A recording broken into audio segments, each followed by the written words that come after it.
Ils font baisser les miens, un rire qui se perd sur sa bouche.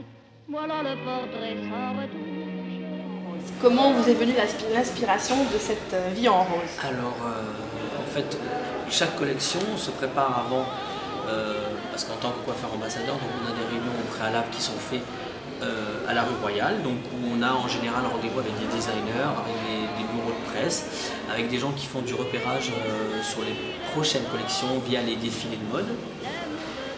Et ensuite derrière ça, donc on a des codes couleurs qui sont imposés chez L'Oréal avec 3 bases, en général base claire, base moyenne et base foncée. Donc là on est parti sur une base moyenne où on a mixé du balayage dedans pour avoir ces couleurs un peu sucrées, un peu ombre.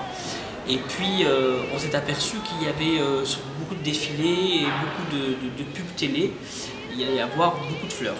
Donc en fait on a joué à fond cette ambiance-là, puisqu'on a fait un shooting en studio avec quelqu'un qui est venu nous faire un décor de faux mur, enfin un mur carrément tout en fleurs, et on a axé un maximum sur ça, donc puisque dans la collection que je vous invite à voir, on a donc des fleurs dans les cheveux, en serre-tête, mis en scène de plusieurs façons.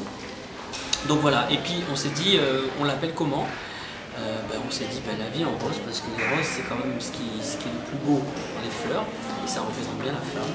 Donc voilà, c'est parti comme ça, et voilà, on est content parce que c'est un vrai succès. Et puis tout le monde adhère un tout petit peu, parce qu'en fait on est dans l'amour, on est dans le féminin, on est dans des choses portables et envie de faire et refaire. D'accord. Et par rapport à la déclinaison sur les coupes et couleurs, est-ce que vous pouvez dire comment aux Tunisiennes et aux femmes tunisiennes, comment ça va se décliner? Est-ce qu'il y a une ou deux coupes type de cette collection, ou une couleur phare? Toutes les coupes, enfin nous on a misé sur une coloration qui est une base un peu froide, donc qui ira très très bien sur les consommatrices tunisiennes, parce qu'aujourd'hui justement la connotation un peu trop chaud, un peu trop roux, c'est vraiment quelque chose, c'est un combat, parce que on n'a pas envie d'avoir des reflets trop chauds, on préfère avoir des racines un peu froides, avec du balayage au contraire, miel, caramel, doré, toute cette palette de couleurs qui donne du relief. Donc elle sera très très bien interprétée et surtout portée par les Tunisiennes, parce qu'en fait on est parti d'une base de châtain clair jusqu'à un blond foncé, et après le balayage il est à la carte. Aujourd'hui le balayage c'est un accessoire à côté qui sublime la couleur et qui personnalise la couleur.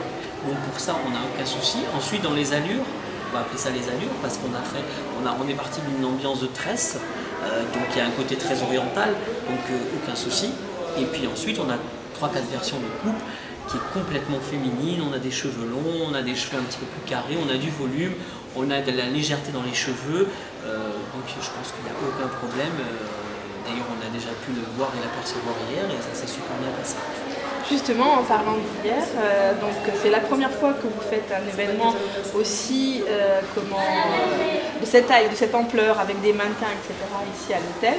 Est-ce que vous avez apprécié vous-même l'idée de montrer aussi au public de l'hôtel? Complètement, parce que en fait jusqu'à maintenant on a fait les choses d'une façon plus intime, plus simplement on va dire, parce qu'en fait on plante le décor doucement. Aujourd'hui l'enseigne a 3 ans ici. Avec tout ce qui n'a pas été facile à gérer depuis, mais aujourd'hui on a passé un cap. Aujourd'hui on a planté le décor d'une façon beaucoup plus élégante, on va dire que la barre est haute et le ton est donné.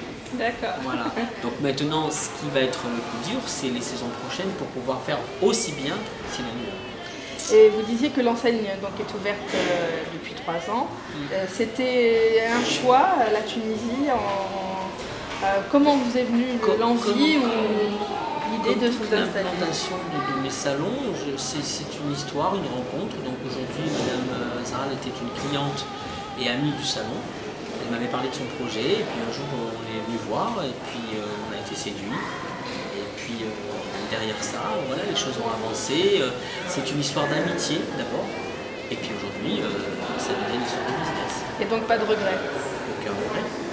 Même par rapport à la situation donc un peu tendue, on va dire, du pays, vous ne regrettez pas votre installation à Monastir? Vous savez, ici, il y a eu certains problèmes que tout le monde connaît, mais en France, on connaît la crise, et c'est, croyez-moi, pas facile non plus. Et on vend du rêve, on fait plaisir aux gens, et ça, pour moi, c'est une satisfaction, quoi. Et vous avez des projets d'ouverture de nouveaux salons? Oui, on a deux options. Enfin, on a une ouverture qui est prévue sur Narbonne et une sur Bordeaux. Et d'autres à venir? On va dire Inch'Allah.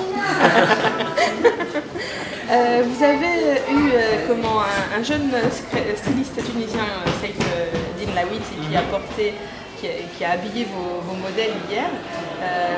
C'était une rencontre aussi, je pense que c'est la première fois que vous le rencontrez. C'était la première fois et j'ai été super content, ravi, parce que c'est un garçon qui a vraiment un vrai talent. Il a une personnalité. Et je trouve qu'il a été super parce qu'il a bien compris et c'était vraiment génial. On s'est à peine envoyé des petits mots avant via certaines personnes d'ici. Et franchement, ça a été super bien. C'est un vrai professionnel. Je pense que c'est quelqu'un qui gagne à être connu. D'accord. La prochaine collection, c'est pour quand? Elle va être shootée sur la Côte d'Azur le 20 mai. Ah, c'est tôt. Voilà. Pour la collection hiver. Hiver, voilà. Est-ce que vous pouvez déjà nous dire comment ça va s'appeler ou c'est pas encore? Le nom, je ne sais pas. Aujourd'hui, on est en train d'organiser le brief par rapport à ça. Donc, je peux juste vous dire qu'aujourd'hui, chez L'Oréal, sur la saison prochaine, on va parler des blonds, des ultra blonds. Ça va être une révolution via Innoa, qui est une coloration sans ammoniac. Oui, oui. Donc, je pense que ça va être un vrai moment pour les blondes. Donc, bien sûr, on va partir sur du blond. Et puis, on est dans une ambiance un petit peu David Bowie. Ah, ouais, qui est vu. grand retour de David complètement, Bowie. Hein. ouais. Donc voilà. Donc androgynie, un peu androgynie. On n'en dit pas plus. D'accord. Et donc le rendez-vous avec la Monastir et les femmes tunisiennes, c'est pour quand? On espère avant la fin de l'année, puisqu'aujourd'hui la collection elle va être mise, elle va être envoyée à la presse fin juin, donc pour les numéros de septembre. Donc après, de septembre à février, on n'a pas encore organisé de date, mais voilà, c'est prévu dans cette période-là. D'accord. Et sinon, dans vos projets à plus ou moins court terme, à part les salons, est-ce qu'il y a un voyage, quelque chose de particulier qu'on peut... Il y a plein de voyages, parce qu'aujourd'hui, bon, comme je le disais hier, je suis coiffeur ambassadeur avec un contrat monde pour L'Oréal produits professionnels. Donc là, je pars sur Moscou, je fais Moscou-Kazan, ensuite je pars à Toronto, ensuite j'ai une grosse tournée en Allemagne début d'année, puis la coiffure française, donc je suis membre artistique pour la coiffure française parce qu'aujourd'hui le partenaire officiel est L'Oréal. Donc j'ai une fin d'année qui est bien chargée. Voilà. Eh ben, merci beaucoup, Eric. Avec plaisir. Vous pouvez couper.